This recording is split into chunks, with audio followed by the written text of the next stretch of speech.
questions, hopefully quick. First of all, the Quebec Federation of Municipalities testified before your committee. I think they represent some 7,000 elected members and 1,000 local municipalities, and they recommended delay in the implementation of the Act.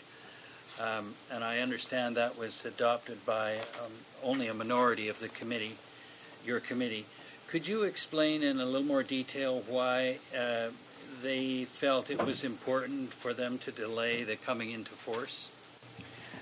Well, again, Senator Dupuis has answered partly to that question.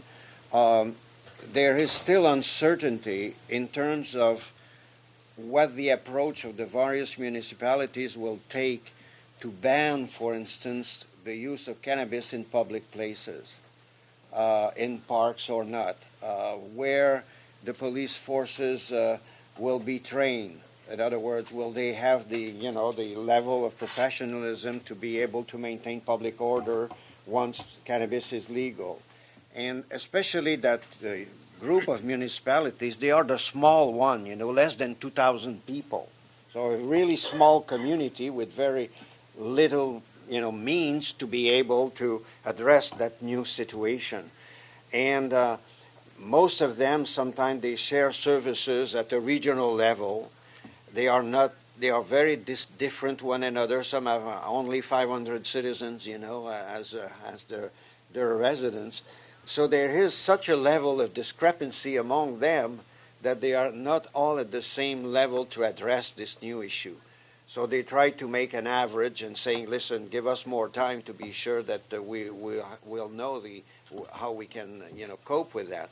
But there is also the point raised by Senator Dupuis, which is important, which is the certainty of regulations and the certainty of legislation.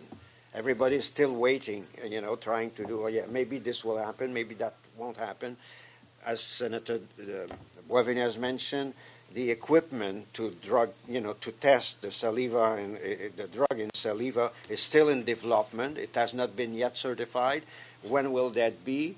Will there be enough equipment available at the same time for everybody?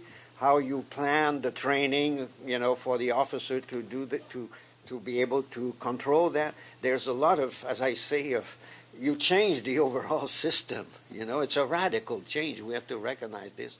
So that's why the seeing the reality with the little means they have, I would think it explains. And you read their brief, they are pretty self-explanatory. Okay. Thank you. Regrettably, we have run out of time.